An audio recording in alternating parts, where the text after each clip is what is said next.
What is up, wrestling fans? Welcome to another Pay-Per-Viewpoint edition of the Smark Moment Smack Talk podcast. It's time for another preview of another pay-per-view because this just is like the way that things are going these days. It's every Sunday we get a pay-per-view, except for next week. Then we get it on a Saturday. It's just slightly different, changing it up a little bit. We're going to talk about Payback 2020. It's coming up in a few days, so we're going to run down the card as far as we know it right now. Only 4 matches.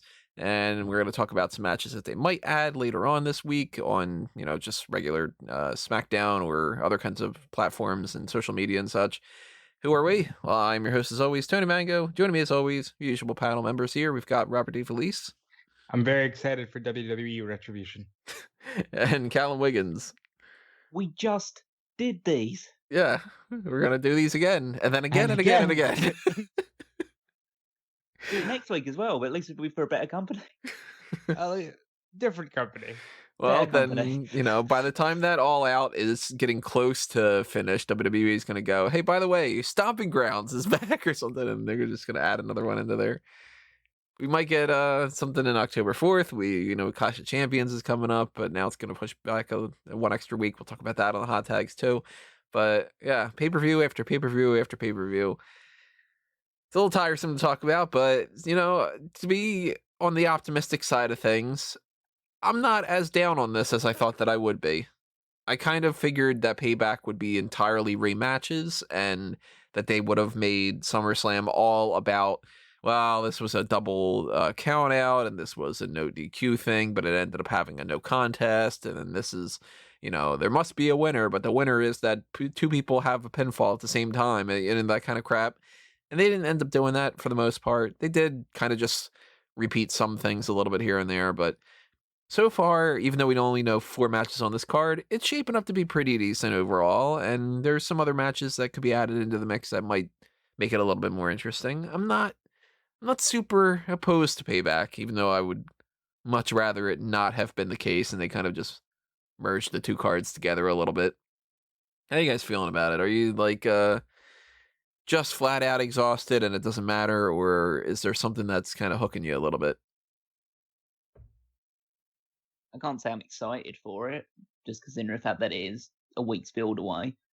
And it essentially ruined, I know you'll talk about that, you guys will talk more about it on the hot tags, but I thought it completely ruined that episode of Raw, having to try and cram a week's worth of build into one show, or a whole build for a pay-per-view into one episode of Raw. So I can't say it's the greatest idea in the world. There is obviously intrigue in what will most likely be the main event.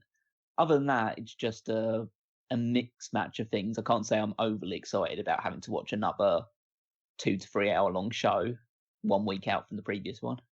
I actually think that it helped out Raw, because then they could just kind of speed along and they didn't have to do something like Nia and Shayna have their one promo, and then next week they're going to have the match that they interfere with, and then the next week they do whatever. I was like, just get to the chase, Well, it's just because of like putting it all in one thing is just, why not just, well, it's I know it's easy to say like just tell better stories or come up with other ideas, but it's just it's not, it doesn't benefit me in the idea of like, okay, so well this is better because they had to get all their shit done in 1 week. Just like, no, it's still shit, and it was even more just all on top of each other. So it was like, yeah, not my favorite episode, but there never is a good one anymore.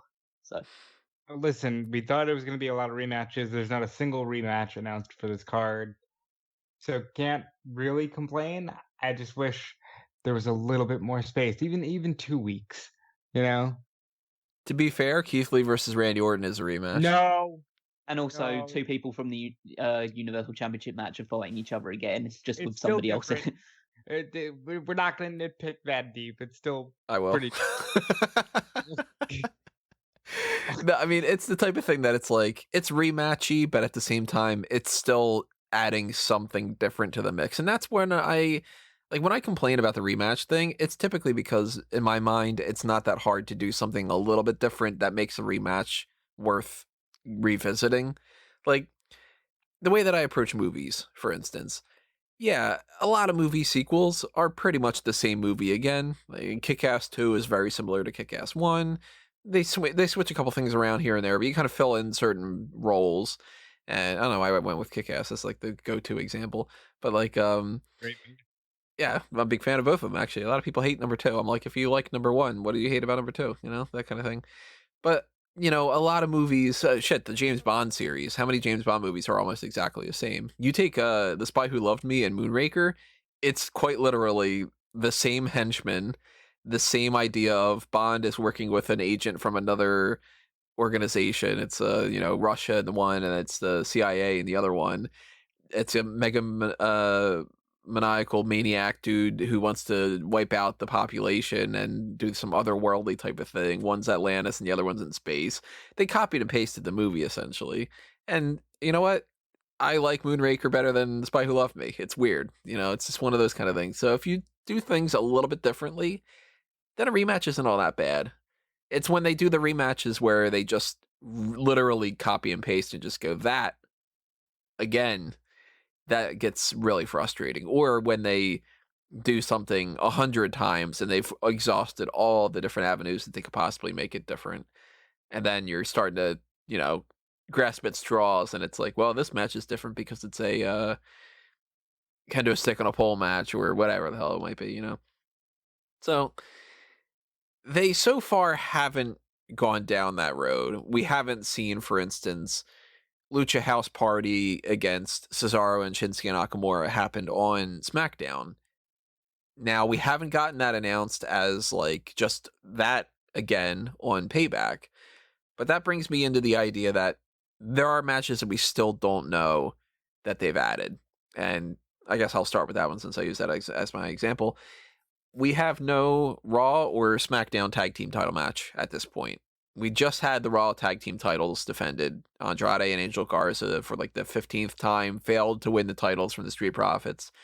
And I am going to be just absolutely flabbergasted if they decide to just add that again to this card. So I'm assuming that that's not going to happen. Yet there's been nobody set up for the Raw tag team titles. And on the SmackDown side of things, currently there's no other team that's really in the mix for that unless they just switched up the members of Lucha House Party. You guys think we're getting either of those belts on the line here? I know that I speak for Callum here when I say those tag team titles mean nothing on either show, and it's hard to care. But I think you could at least get a number 1 contenders match on the Raw side between the Viking Raiders and the Hurt Business. I think the Raw thing is not going to be touched at all, just because they managed to get a match on SummerSlam. The SmackDown one, I could see them doing some sort of just number 1 contenders match, like maybe a fatal 4-way tag team match between The Miz and Morrison, Lucha House Party, Heavy Machinery, and some other heel tag team that I can't think of off the top of my head. Maybe they bring the Forgotten Sons back. Yeah, I doubt it. They've been pretty forgotten right now. But even if it's just like a triple threat or anything like that, but you could probably establish a number 1 contender for the SmackDown tag titles pretty quickly on that show, because it doesn't need to be like a super heated feud, especially with the tag titles being like valued as they are. You can probably just name someone quickly and okay, that's the match.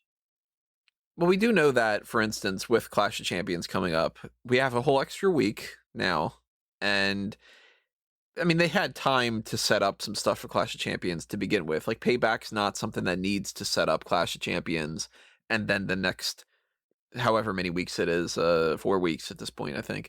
I think that's the proper math. That, we can't just, okay, by the end of Payback, we need to know who all the number 1 contenders are. We've got time, and they could do some stuff here that sets that stuff up, and then they can play into it a little bit. Or they could just kind of say, you know what, Payback's just an extra little thing, and we'll play out the rest of that stuff on Raw and SmackDown. Like, I'd be okay if they did a number 1 contenders match for a lot of different things, actually. Like, if they did a number 1 contenders match for the Intercontinental title, even. Or if you had some kind of a setup for, the SmackDown Women's Championship or the Raw Women's Championship or, whatever like that, because it's Payback. It's not like it's WrestleMania, where if you don't have a title on the line, it feels a little bit weird, Well, again, especially with the state of WWE currently, so much of these are hard to drum up matches that people would actually care about. I don't think that they care if it's matches that people care about, though. Well, they No, should. They it just should, matters but that I it's mean, there. Yeah, it just yeah, matters that it's there. I think that they're still, and they may always be, firmly in that idea of you will tune in because it's WWE, screw you, that kind of thing. And just, well, we put a pay-per-view out there so people will watch it because it's us, that kind of thing. In their mind, really, for the most part, they're looking at this and going, people want to see the Roman Reigns match. And that's really it. I don't think that they're banking on Payback being like, what do you mean Naomi wasn't in a match? Or how did they not follow up that Mickie James and Natalya and Lana feud? Or, what I mean? Like, I think that they're basically just going, hey, Roman's there. I mean, to be fair, that's fair enough. A lot of previous WWE pay-per-views have just been built on the strength of the main event. Yeah. So Shouldn't it's be, not like, but I think that's the way you should go. If you have someone who's over enough, you can basically just carry it regardless. Like every other match doesn't really need to have any value whatsoever. But yeah, I think that the issue is that none of the guys who are going to be in the main event are really superstar levels of the likes of Austin or Hogan or Cena. So that's the biggest issue. Let's say if they had a prime Stone Cold Steve Austin right now, in terms of even with the standard of what WWE is right now, this show would draw a lot more eyes to it, just because of the strength of the main event star. yeah, I mean, that's, they had the better ratings back then. So even when like a B-level pay-per-view got more attention than what it does now, for sure. Yeah, it's just down to that, really. I understand what you're saying in terms of, you're right in what you're saying, that they only care about the Roman Reigns match for this one. I don't really see an issue with that as long as that story is a big enough draw. Everything else can just be a bit of filler. All you really need to hope for in the rest of the matches is likely just, as long as they're good, then you can kind of just go past it. There's a lot of other matches too that might be into the mix here. Before I continue on, I totally forgot to mention that I want to know what everybody else has to say about this. So if you're listening to this, then drop a comment below. Tell us your predictions of what matches they might add to the card. Tell us your preview thoughts of pretty much all the matches that we know ahead of time. Who you think's going to win, predictions and the side of things. So you can do that on the YouTube page. That's the best way to do it at the very least. And while you're there, hit the like button on the video because that helps out quite a bit. Subscribe to the channel if you haven't done that already, and ring that little notification bell as well.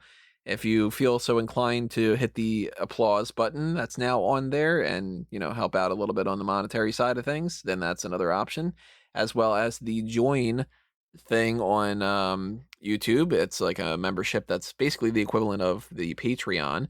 And then, of course, the Patreon is the whole Patreon thing, patreon.com/smarkoutmoment, where you can help out and join the different tiers on that platform.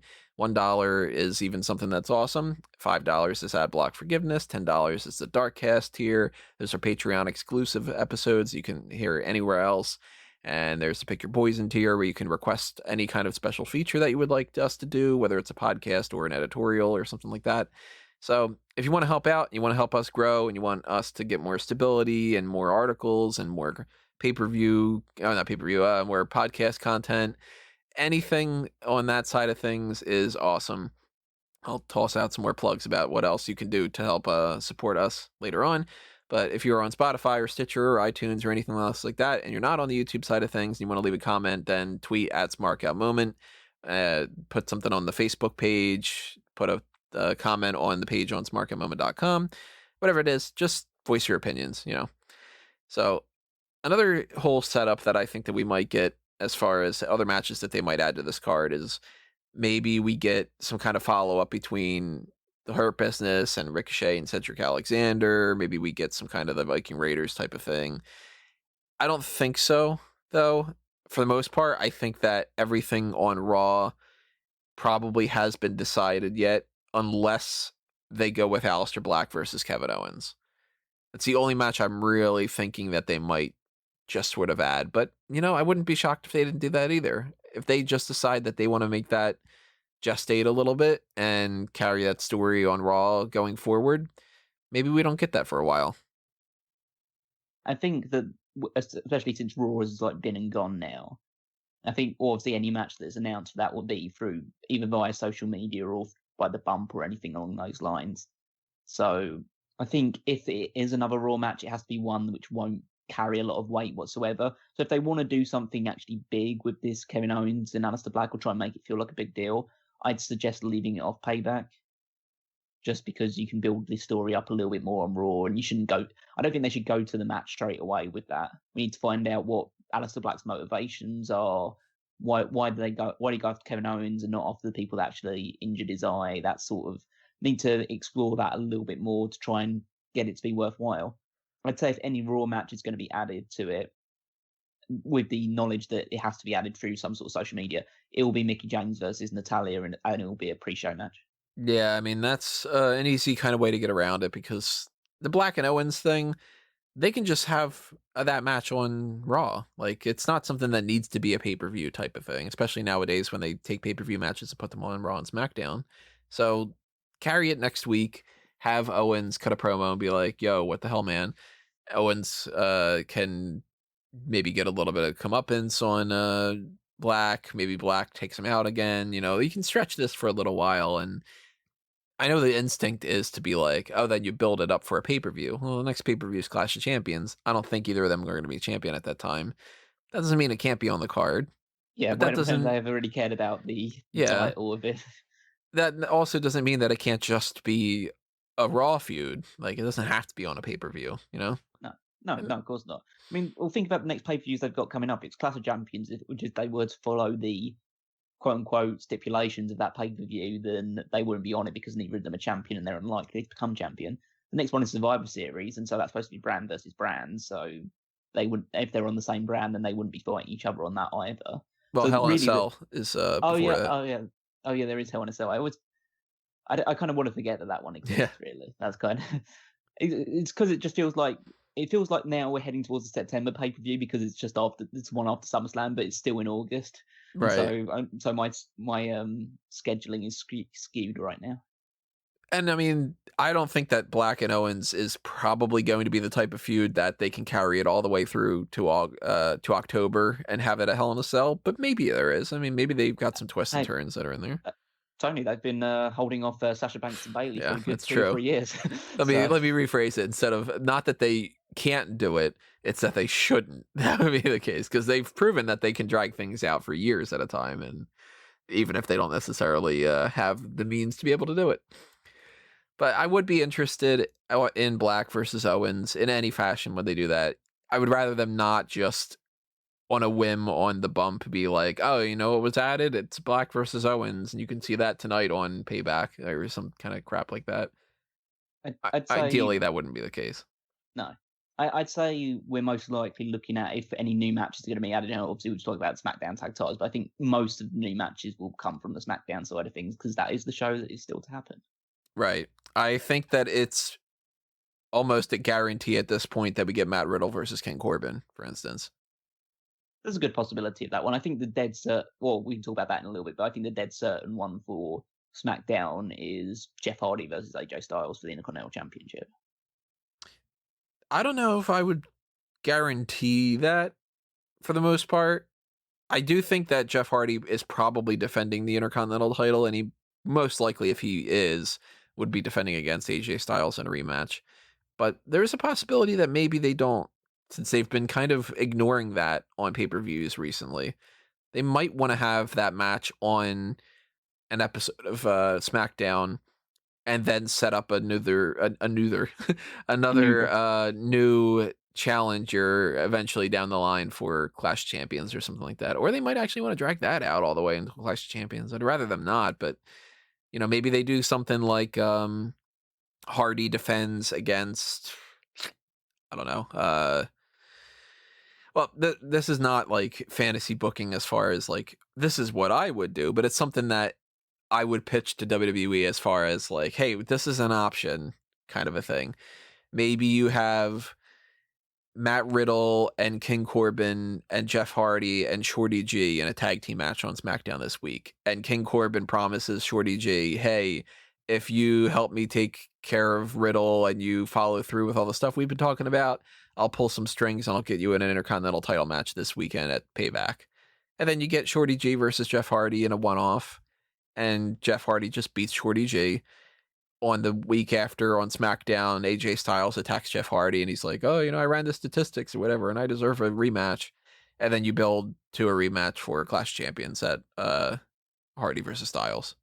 I think that could work, but I feel like it's more likely, at least in my mind, that what's going to happen on SmackDown is going to be Styles is going to be bursting into whether like area or stuff like that, and just come out and say, "I have written in my contract with Joseph Park, who's obviously his lawyer now, and so he's going to be like has looked over all his contracts. He shows that he's entitled to a rematch clause, and so he's going to get that at Payback."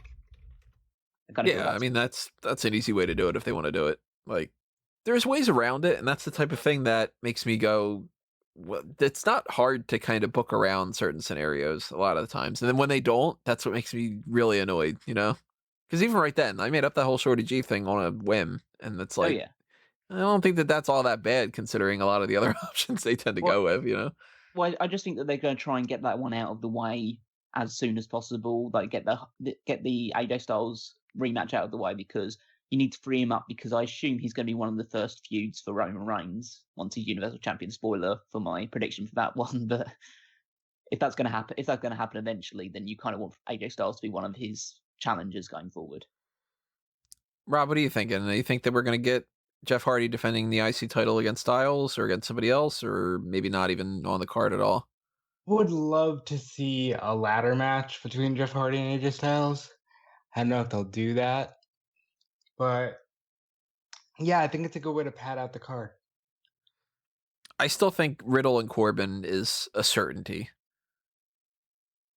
If they don't do that at this point, then what the hell are they waiting for? Well, Fightful Select reported that it pretty much is a certainty as well, so I think we're going to see that on the card. Also, Sheamus and Big E, with Sheamus getting the Duke, I think. That's another possibility. They did have a match already, but then again, so has a million of other people.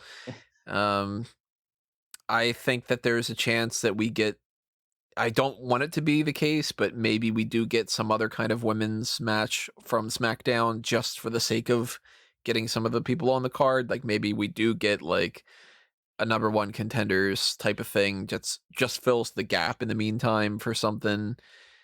I don't think I can think of anything that I would book for anybody like that. Like, I don't want Naomi versus Lacey Evans. I don't want Alexa Bliss to have a match against Nikki Cross. I don't want any of that kind of stuff. Why can't we do a 10-woman battle royal? Well, they just did one. Why? What the fuck is that stopping them from doing it again? Just do Mandy, Naomi, Lacey, Tamina. The girls that they don't have anything for at the moment. Just put them in a number one contenders match. I would say if you had a number one contenders match, you put Mandy in it and you just have Mandy win against whoever it is against. Well, that kind of carries us into something that I think the way that things are going to play out at Payback are going to influence the future, which is the women's tag team titles are on the line. We knew this well before Payback week, as you could call it, where Bayley and Sasha Banks are going to defend those titles against TBD, and it turned out that TBD is actually Nia Jax and Shayna Baszler. I thought we were going to get Jax versus Baszler on this card, and instead they're fighting for the tag titles, and that switches things up a little bit for me because I was assuming Liv Morgan and Ruby Riott were going to be the next champions. Now I'm assuming Shayna Baszler and Nia Jax are going to be the next champions. And the alternative to it is maybe they don't want to have the titles change hands, and maybe they want to do the whole thing where Nia and Shayna don't get along and we can set up their match to happen on Raw in the meantime and whatever, and that they just stall. But I desperately don't want that to happen, even though I don't think Jackson Baszler is going to be a good tag team. I just want the tag team titles to change hands and for us to get Banks and Bayley at Clash Champions. So if we get any kind of like number one contenders thing where Mandy wins it or something, I think it would be, how can we fill in the gap between Payback and Clash of Champions so Sasha and Bayley are not fighting every week, Well, first of all, let me just go ahead and say, for the sake of my fantasy team, I hope Sasha and Bayley get the win here. But I don't want to see Nia Jax with the title. I mean, this is usually we give predictions based on some kind of prior knowledge or something. I don't want to see Nia Jax in a position where she is a champion and therefore means she has to be on TV more. I'm very disillusioned with Nia. I don't want to call her sloppy. I've never been in the ring, blah blah blah. You know the deal. Nia has just a bit of an iffy reputation, and I don't know if I want to see that. On top of that, why are you putting it on a makeshift team when you've got the Riot Squad, who have at least had a bit of a storyline rekindling? You know, give it to them. Don't put it on to Nia and Shayna Baszler. You know, let them fight. Let Banks and Bailey skirt this one out. Maybe they lose it on the way to Clash of Champions, or they lose it at Clash of Champions. But I don't want to see them lose it to a makeshift team, especially when that makeshift team is Nia Jax and Shayna Baszler. I think that it's, I don't want to say it's certain, but my gut is telling me that we're having a title switch here. Like Rob, I don't exactly relish the idea of Nia Jax holding the championship, but in terms of how I see things playing out, and again, this could be this is me fantasy booking again, but I think that you have Bayley and Sasha drop the titles here. Sasha loses all her belts in the space of a week, so that fills her with a bit of resentment. Then you can tell a story maybe in the next week or so that Sasha says that she's got a rematch for the titles at Clash of Champions for the tag teams for them. But Bayley has also found out that she's got, I don't know, Mandy Rose, and Mandy Rose will be facing her at Clash of Champions as well. So you have, I know Stephanie's been getting involved with their story quite a bit right now. So you have Stephanie basically put the offer out to Bayley, like, you can fight both of them. You can try and capture both titles. We'll try and defend your title and win the title back for your best friend. But Bayley says, yeah, I think I'll just do my match instead.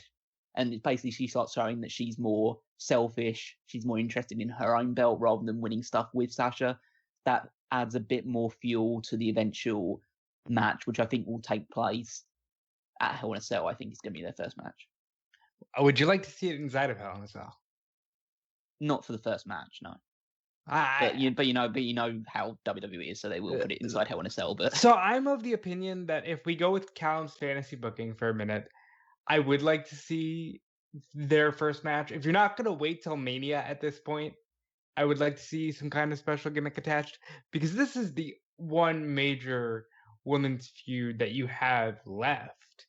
They've done everything else to death on the main roster, and you might even argue they've done this to death. I know Tony will argue that they've done this to death, but I think it's got to be in some type of major capacity. Now, if you'll indulge me for 5 seconds on a fantasy booking scenario that I can see playing out, even though I don't want it to, Shayna and Nia can win here and then face Asuka in a triple threat for the Raw Women's Championship, with the added caveat of they also have to face a tag team, let's say the Riot Squad, for the tag belts. And that's where you have that Nia Shayna split, and then the Raw Championship match can be what it is. But again, I don't want to see that, because I don't want to see Nia with, you know, a belt right now. I just don't. So Sasha and Bayley are my pick. Here's where I'm thinking we're going. Nia and Shayna win the tag titles. They do the typical WWE thing where it's like, let's put two singles people together as a tag team, because then we'll care about the tag titles, because they frequently don't care about the tag titles unless that's the case. They love doing the whole, this team doesn't get along, but look at them, they're winning. They do that for a while. Baszler and Jax just steamroll people for a month or whatever. Maybe even lose those tag titles at Clash of Champions. Maybe in some kind of fatal four-way, or, you know, some kind of means to get around that. I'm assuming maybe like, you know, Iconics and the Riot Squad and Bliss and Cross or something like that, you know, just get a fatal four-way in there, grab some people, put them on the card, switch the championships around. Maybe even Baszler and Jax don't even take the pin, that kind of thing. And then you can do the whole feud between Baszler and Jax on Raw and whatever, and they have a match at Hell in a Cell. You know what would be logical? Okay, they win the belts. And hey, look at that. Your first match is against Duke and Shafir. And hey, look at that. All three of them beat the shit out of Nia Jax and Duke and Shafir, your new women's tag champions. That could work too.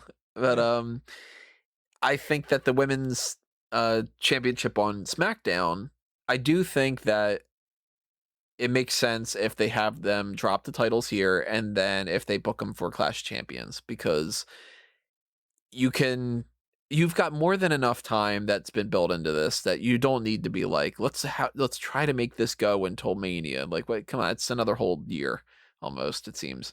And the way that this year's been feeling, every month feels like a year. So that's just 6 years in the making. Come on.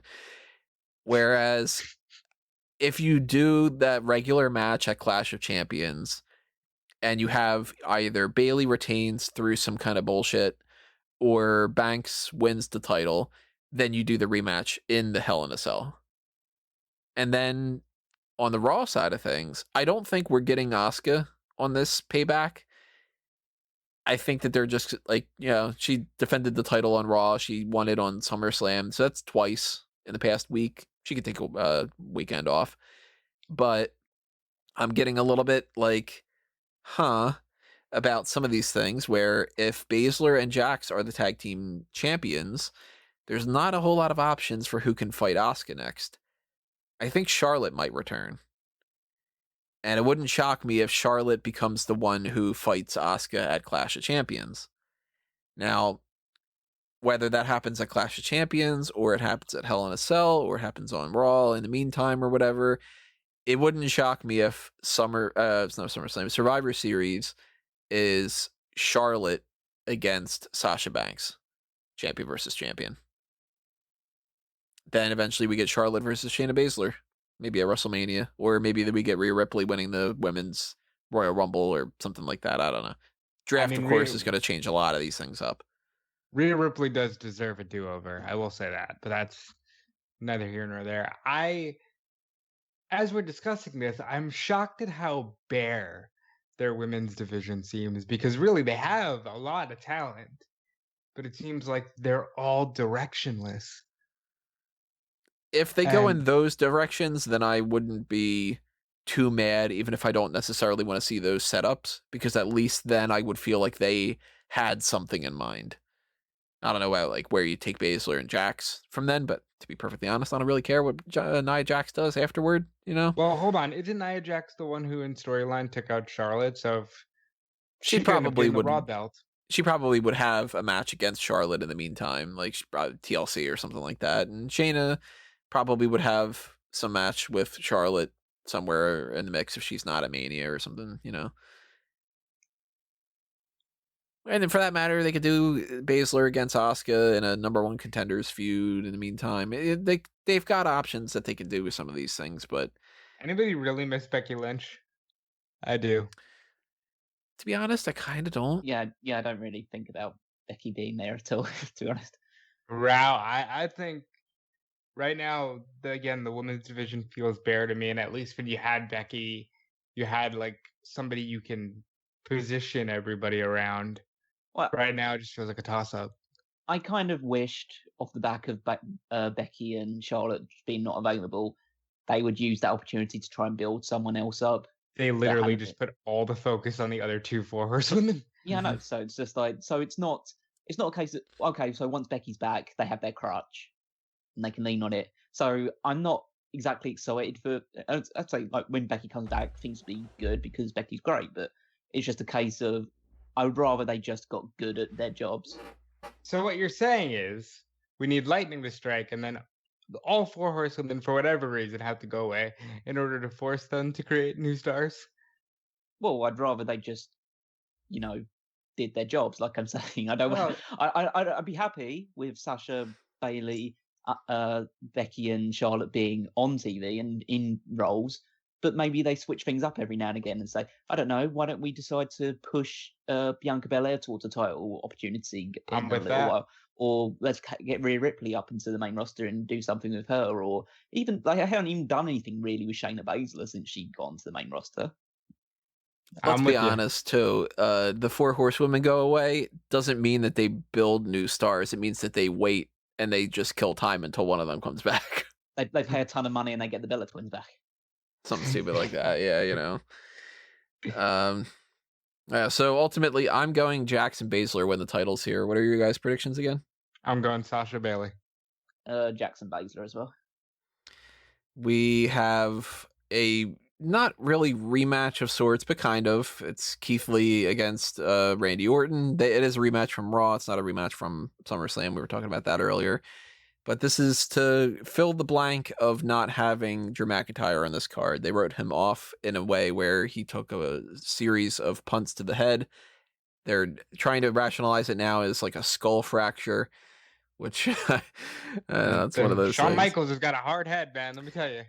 Yeah, it's it's kind of funny that it's like he punts Edge and Edge is like, I'm done. And he punts Christian and it's like he's done. And he punts Big Show and he's done. He punts Ric Flair, he's done, especially because he's the oldest out of the bunch. He punts Shawn Michaels, and Michaels is just like, ooh, man, that kind of stung. And then he punts Drew McIntyre, and McIntyre's like, ow, ow, ow. And that's kind of like, I'm gonna be back on Sunday, jerk. That kind of thing. But here's where I kind of see this going. There's a couple options. Obviously, one of the options is Keith Lee wins. One of the options is Randy Orton wins. One of the options is neither of them wins. Yeah, but I don't think Keith Lee wins clean. If he wins, I think that Drew McIntyre comes and interferes and screws Randy Orton. However, as much as I hate to admit it, WWE's methodology of booking, Randy Orton probably wins this match. And their philosophy is most likely, well, Keith Lee, he just was the NXT champion and he's got a bright future ahead of him. We're going to push him. And, he's fighting Randy Orton. He loses to Randy Orton. That doesn't matter. He got a pay-per-view match at Randy Orton at Payback right off the bat. That's a push as it is right there. And if you can't take that he took a loss, then you're not a real fan, that kind of thing. Meanwhile, ignoring the fact that 9 times out of 10 when they do this with a lot of people, they lose a lot of steam, and then they start convincing themselves that the person's lost a lot of steam, and then next thing you know, it becomes, well, Keith Lee, I don't know if we could put a mid-card title on him. I'm hoping Drew McIntyre returns and screws Orton and Keith Lee wins, but I'm thinking that Randy Orton wins. So Keith Lee's debut was all kinds of shaky because people did not like the music change and the fact that I guess he's not wearing what he was wearing on NXT. He's wearing a skirt, basically. It looks ridiculous. A lot of people saying he's wearing a skirt, and it's concerning. I remember Killian Dane, when he went up to the main roster, immediately had to wear a shirt at all times to cover up, and it's just one of those things that they do when people move to the main roster, even though NXT is totally the main roster. It's not. I think we get Keith Lee wins here off of the back of a Drew McIntyre interruption, and Keith Lee's pissed off about it because he was pissed off about it on Monday. And then we get a 3-way dance at Clash of Champions between these guys. And I think this ends with Keith Lee as the WWE champion against Roman Reigns at Survivor Series. But to start with, I'll say Keith Lee wins here with Drew McIntyre's help. I think that Keith Lee's debut on Raw is one of the worst debuts in modern history. Wow. It completely took everything away, not everything away from how great of a character he was in NXT, but you strip away the music, which is his own music, his own performance of the music. You give him this generic, just, okay, this is what I'd assume that you'd give a jobber who's appearing on AEW Dark for the first time. You give him that music. You give him the skirt look. Let him cut an okay promo against Randy Orton straight away. Then he fights him for a couple of minutes, and he's going to lose the match because he's going to get hit by an RKO. He's going to lose the match, and he's only saved by the fact that Drew McIntyre comes out and interferes, then you illogically put him in a story where he's now apparently Drew McIntyre's best friend, even though we've never seen, for people on the main roster who only watch NXT and only watch the main roster, never seen this guy before. So they haven't even built up any sort of like, oh yeah, I'm like, they even could have done something like early in the show of like Keith Lee turning up and him shaking Drew McIntyre's hand, McIntyre giving him a hug before he goes out to do his promo at the start of the show, just to show there's some sort of connection. No, they just put a Charlie Cruz just says, oh, and talking about this right now is one of Drew McIntyre's best friends, Keith Lee. It's just, oh, okay, that's just a random thing you've decided to put in it for no reason whatsoever. And now he's going to go into this match at Payback and lose his, I guess, proper debut match against Randy Orton, because it makes absolutely zero sense if you're going to go with Randy Orton fighting Drew McIntyre again, like going forward, for him to lose any match at this point in time. So I know that you're right, Tony, in the argument being that if McIntyre comes in and screws Randy Orton, then you can have Keith Lee win. First of all, I didn't know skull fractures healed in 6 days. Yeah. But that's like... well, it's WWE, yeah. I understand Get that. a tougher skull, Callum. I mean, really. But, I mean, to be fair, if anybody's skull would survive 6 days, it'd be Drew McIntyre's. So I don't know, I'm pretty thick-headed sometimes. But I just feel like if you really are going to carry on with this Randy Orton momentum and you're trying to push him as like he's as dangerous as he's ever been, having him lose to a guy who's only recently debuted makes no sense, even though it makes equally the same less amount of sense to have a guy who you're supposedly going to push and was a big deal in NXT, have him essentially lose his first 2 matches up on the main roster. And I know, yeah, the argument, oh, he's being elevated by being in a match with Randy Orton. No, he's not. He's a loser if he loses. Right. And that's immediately what he positioned him as. And then maybe, okay, well, we had him just put in place for the Randy Orton match because that's a match that nobody's seen before. And then he'll lose that, but then you can start giving him some easy wins against, I don't know, Angel Garza or something like that. Just give him a few mid-card wins. Maybe build him up to face the United States title in a couple of months' time. But it's funny. I knew you were going to say Angel Garza. I don't know why. Out of all the names you could have possibly said, I knew you were going to go with Angel Garza. There's nobody left.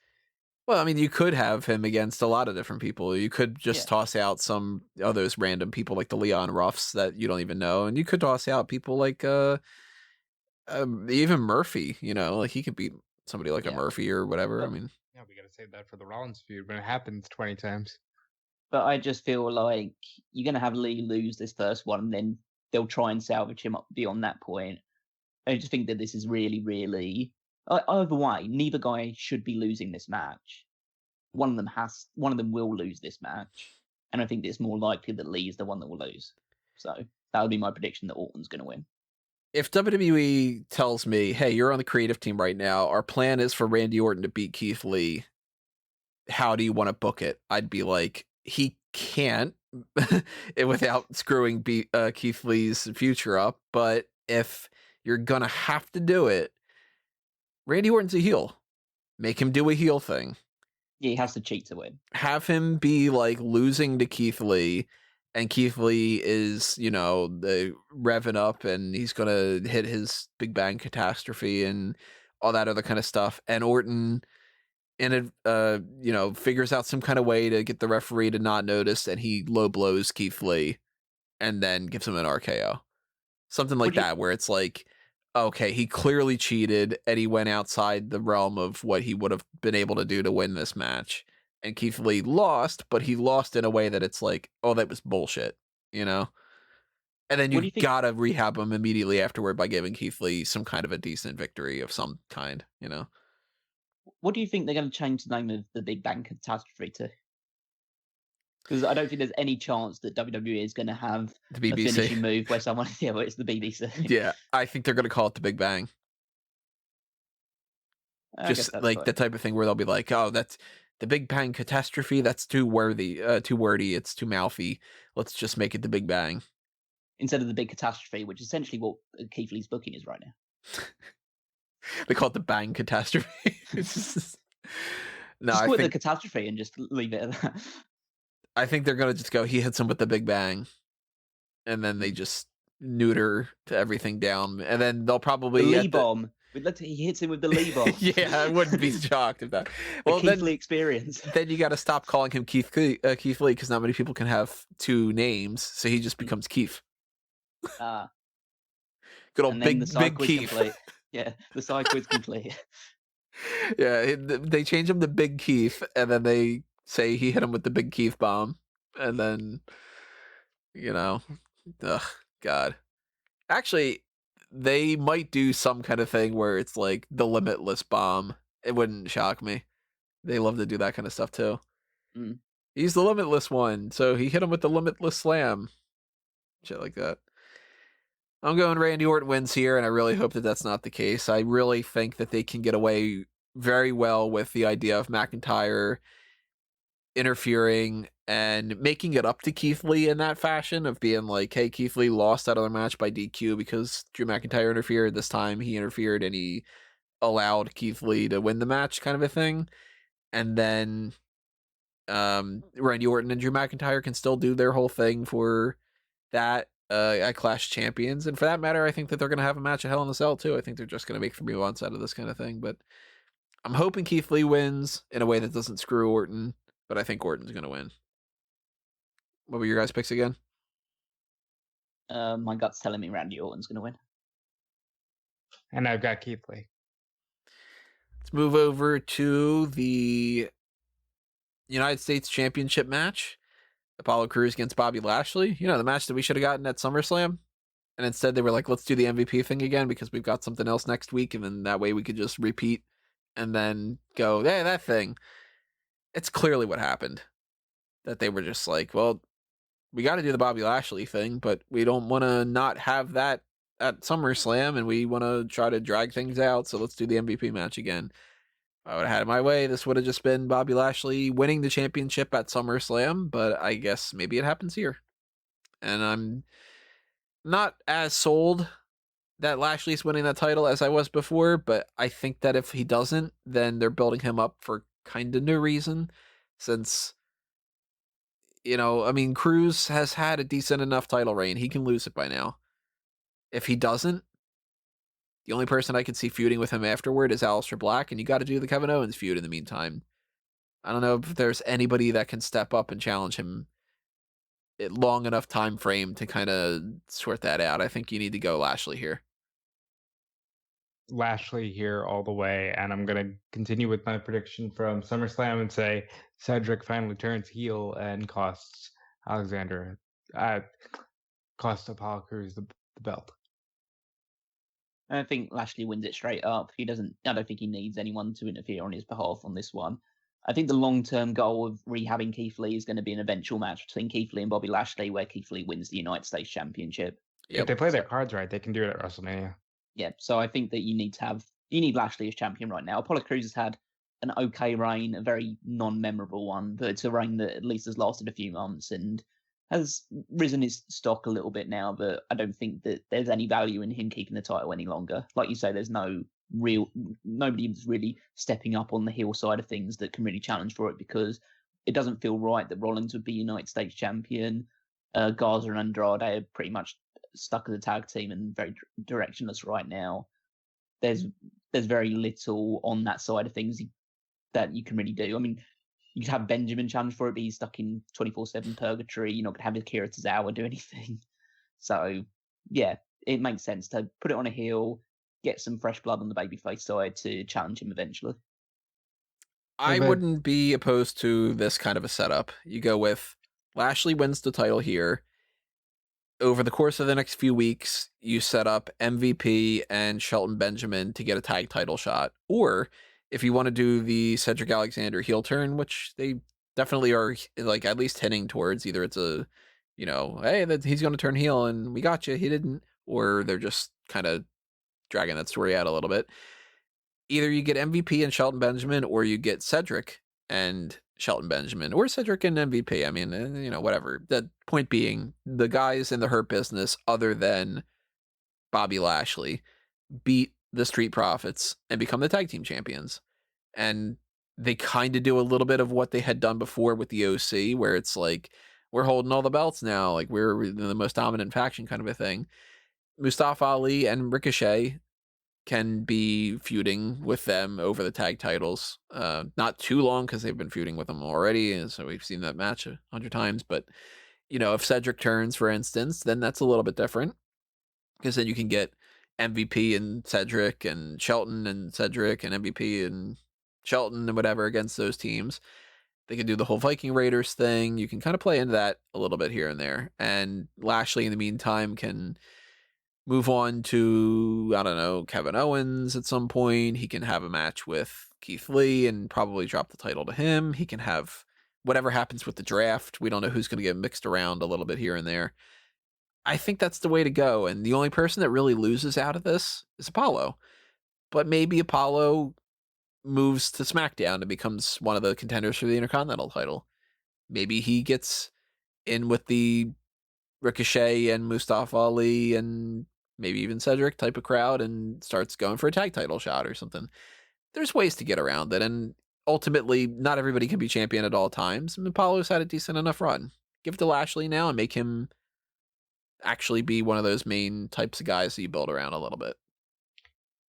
I would like to see Bobby Lashley lose the U.S. title in Raw Underground to Dabba-Kato, but we know that won't happen. So,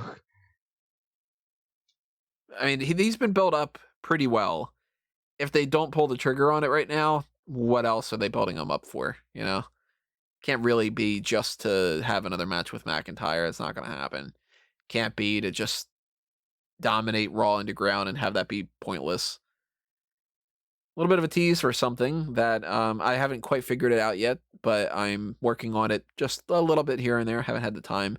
Since SummerSlam ended, I'm going to be doing my fantasy booking of WrestleMania on the website soon. Hoping to get that done by the time that Payback happens. So I'll work on that maybe a little bit tonight, maybe tomorrow, whatever it is. One of the matches, actually the only match at this point that I have written down as a possible thing that I would book or that I would think about booking or whatever, with all things considered, is the concept that Raw Underground turns into a thing where you can get Triple H and Shane McMahon involved, and maybe Brock Lesnar and Kevin Owens involved, and you either do Triple H and Kevin Owens against Brock and Shane, or you do Brock and Triple H against Kevin Owens and Shane. Something that sounds weird, but I have so many questions. I cannot wait to hear you try to explain that. It's something that'll be up on the site, unless I change my mind and I start booking other things, and then I go, you know what, actually, I'd rather do this instead or whatever. I haven't gotten much deep into it. Basically, that's one of the only matches that I have written down. So if you want to hear more about Raw Underground, that's the next thing that I'm going to be talking about, because we're not getting Raw Underground at Payback, that's for sure. Do you guys think that we're getting any Retribution type stuff? 100%. Yeah, they'll be involved. I think they'll be involved in the main event. So they didn't do anything at SummerSlam? No, but I think that's because they just wanted to put all the focus of the entire show on that Reigns running at the end of that match. You would have seen Retribution coming, Tony. You didn't see Roman Reigns coming. Well, that is the other match that we have that's confirmed at this point. It's a no-holds-barred triple threat match. They didn't really need to say no-holds-barred because triple threat matches are no DQ. They're going out of their way to specify that for some stupid reason, I'm sure. It's to make it sound more interesting and to have somebody be able to interfere, I'm assuming. Because they said it on the bump, too. Like, they keep hammering it's a no-holds-barred triple threat as opposed to a regular no-holds-barred triple threat. Well, the regular triple threats are Extreme Rules. Oh, right. I'm sorry. They're no DQ. They're, Belfast Brawl, whatever the fuck you want to call it. Braun Strowman's getting a shot to win his title back. He's certainly not going to. Bray Wyatt is the current champion for however long as they want to drag it out before they give the title over to Roman Reigns, who's also in this match and may possibly win. I don't think he will. I'm going to put it out there. I think the entire reason why Braun Strowman is in this match still is because they want him to take the pin. And they do Bray Wyatt pins Braun Strowman after some kind of a spear from Roman. So it can kind of be like, well, Roman had the match won, that kind of thing. I think that Retribution screws over Roman Reigns a little bit. I know that a lot of people are thinking, well, Roman's probably the leader of Retribution. I don't think that's going to be the case. And I think that you get Bray Wyatt versus Roman Reigns at Clash of Champions and at Hell in a Cell. I think that you are going to see a lot of feuding between Bray Wyatt and Roman Reigns in the coming months, and so they will be fighting each other for the Universal Championship. But I think that they're just going to bite the bullet immediately and give the Universal title to Roman Reigns. I think that there's a good chance, I'm not saying it's 100% certainty, but I think there is a good chance that Roman Reigns is presented as the leader of Retribution just to give it some measure of credibility, because it has zero credibility right now. And so if you attach it to one of your biggest stars, then it instantly gives it a boost. Even if it doesn't make sense initially, I'm sure they'll find some convoluted way to, at least in their own minds, make sense of it. But I think that... Go ahead. Well, go ahead. I just feel like they brought him back for a reason. They want to get him straight out of the gates. Like, he's got a new sort of edge and attitude based on what happened at SummerSlam to it. He's basically coming across with not so much a swagger. I don't say it's an arrogance, but it's definitely a swagger about him, which is basically saying the Fiend can't be a world champion because he's just a freak in a mask. And Braun Strowman couldn't fill Roman Reigns' shoes while he was away. So it's essentially Roman's just saying, I'm so much better than you guys, just give me the belt and let's be done with it. And even though there is a good chance, I mean, Strowman's definitely not winning, Strowman's definitely taking the pin, but I'm going to just go straight for it and say Reigns is winning it straight out here. I, first of all, want to congratulate Tony on the writing job he got at WWE, because clearly the verbiage from Roman Reigns is just 100% Tony Mango. I think you got to put it on Reigns here. I would say that we see Retribution, and they definitely are going to have a presence felt in this match.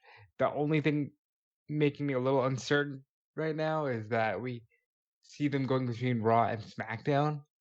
And I don't know if that means that, the eventual leader will just go between shows or what's the deal. But I can see Roman getting the top spot in Retribution for no other reason than what Callum said. They need credibility. It's to the point where I even suggested, hey, fuck it. Like, just have the main guy be Cena. Just have one of the main guys be somebody of importance so that this angle now has some weight. I do think that Braun Strowman is here to take the pin. I think he's here to take the pin from Roman Reigns. I want to know what the fuck happened to Alexa Bliss. I hope we get that answer on SmackDown, or because they just dropped Bliss, which she kind of made it seem like on Twitter. She was kind of being a little kind of subtweeting about, like, know your worth, and just tweeting out shrug emojis after SummerSlam. If they did just drop it with her, I would feel horrible for her, and horrible for Wyatt and Strowman as well, because, hey, they, finally got some intrigue in their angle, and it was just like, Roman's back, fuck everything, we got to go with Roman.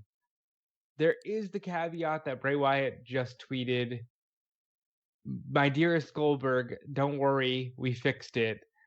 I forgive you, but if you see the red, please walk away. And we know that Goldberg is scheduled for 2 matches a year.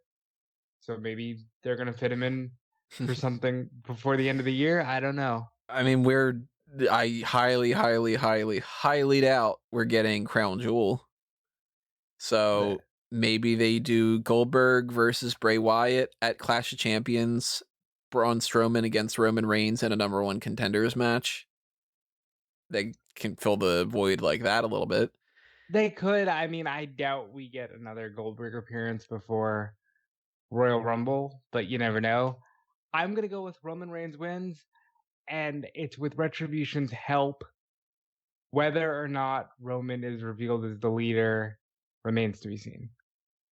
I think there's like a 3% chance that Roman's the leader. I'm thinking everybody's just kind of...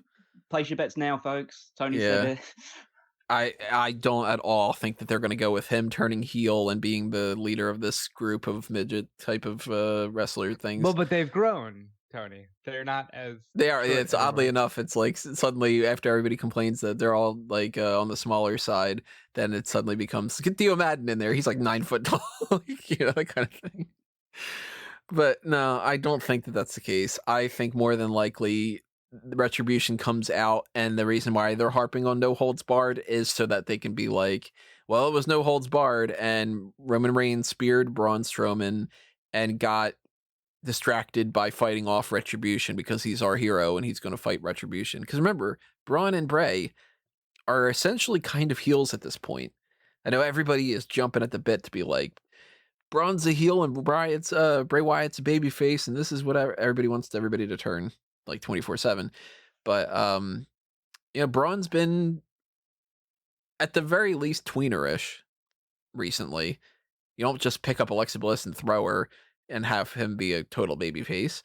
And Bray Wyatt was looking like he was working a little bit into the Alexa side of things and could potentially turn. But now that Roman Reigns is back, I think that they abandon all the potential for that.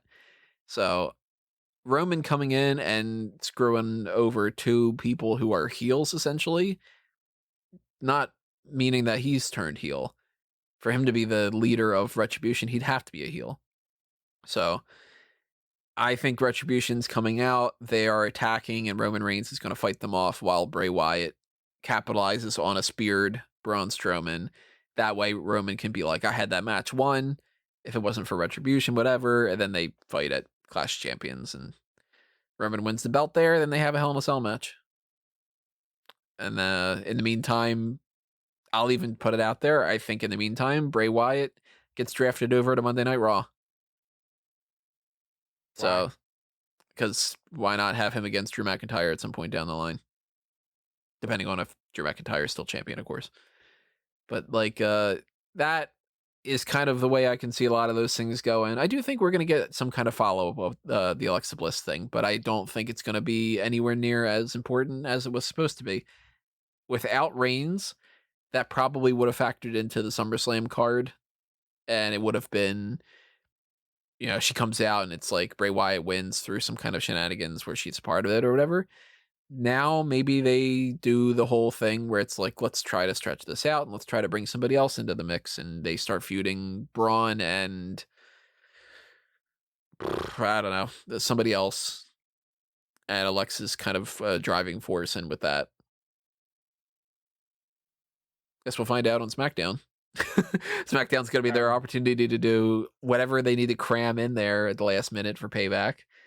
And then, of course, once Payback happens, then we'll try to figure out where they're going to lead for the next few weeks for Clash Champions and so on and so forth after that. But you guys are going Roman. I'm going to go with Bray. I still think that they're going to drag that out as long as they possibly can for everything that they possibly can in WWE. I didn't do a couple other plugs here, so I'm going to just toss them out right now. I mentioned before that there are some other ways for you to help out on the monetary side of things, and one of them is the merchandise shops. They are TeePublic and a Redbubble. They're shops for A Mango Tees, Smark Out Moment, and Fanboys Anonymous. And Fanboys Anonymous is my site where I talk about movies, TV shows, comic books, video games. Any of the geek culture topics that aren't wrestling related are going to be found over on there. I recently just put up a little quick post that I was thinking about how Tim Burton's Batman doesn't use the right characters sometimes. And going to be following that up with a response to a comment that I had gotten about people going, somebody saying like, well, what about this character and that character? And so some good discussion going on with something that just was just like, I'm going to write that up. Also put up a little bit of a review for the first half of the season for Lucifer. And I got a lot of other things cooking. Who knows what else is happening? When? That's the word that I should have used there, not what. And if you want to see more from Fanboys Anonymous, then hit up the Patreon for that and show your support in whatever fashion that you can. Give us a like, a follow, a favorite, a share, any of that kind of stuff. Love to do more on Fanboy side of things. Love to do more on the Smart Moment side of things too, for that matter, though. So if you want more from that, remember the Patreon for that. Next time you're going to be hearing from us is going to be the hot tags. And we're going to follow up with whatever they decide to announce for Payback on Smackdown and can continue on with the pay-per-view coverage there. Then we're going to get a little bit of a non-pay-per-view related type thing with the next episode of the Paul Heyman Smackdown podcast, and we're going to follow that up with the Payback post show on Sunday, where we'll review this pay-per-view and do the other part of this whole pay-per-view point. But I did mention that after the hot tags, you're going to be hearing the Paul Heyman Smackdown podcast, and to fill you in on what that's all about, go ahead, Callum, toss out your plugs. So the Paul Heyman Smackdown podcast is when me and Rob go back to the year 2002. We check out all of the episodes of SmackDown under Paul Heyman's head writership. The episode that's coming up will be based around the championship gauntlet that they did the week following SummerSlam. Brock Lesnar is obviously the new undisputed champion. Not in now. It's confusing the timelines a little bit, but in 2002 he was just the newly crowned undisputed champion, and so we've got to find out who the next number one contender is. So we discuss how they reached that point on that episode of SmackDown. Then, if there's other stuff going on right now, you can check out all the great articles on smark.moment.com, including the power rankings, my weekly contribution. And coming up soon, there will be a page dedicated to the Fantasy League, which is under my stewardship right now. We have the team. If you didn't check out the previous episode that we did where we drafted our first teams, then make sure that you have a listen if you want to find out who we've got right now and what the points are going to be like going forward. And stay tuned for the Mega Maniacs for regular updates on scores and trades that take place in between pay-per-view shows where we might discuss them in a little bit more detail. And you can follow me on Twitter at Wigmeister14. I would like to start my plugs by formally announcing that I have changed my team name to Robbed of Points because, I'm not looking so hot already. And we'll see how that goes throughout the year. But you can follow me on Twitter and Instagram at DudeFelice. You can check out all the stuff going on at Fightful.com and WrestleZone.com. Those are the two sites that I contribute most to.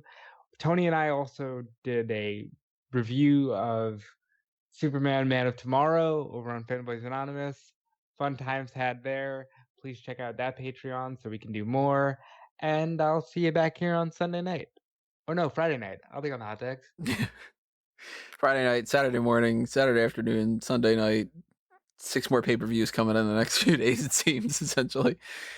We'll see you when we see you, though, everybody. We thank you for listening to this. Thank you for all your support and everything else that's going on. But stay safe, stay reasonable. It seems hard to say these days, but that's the case.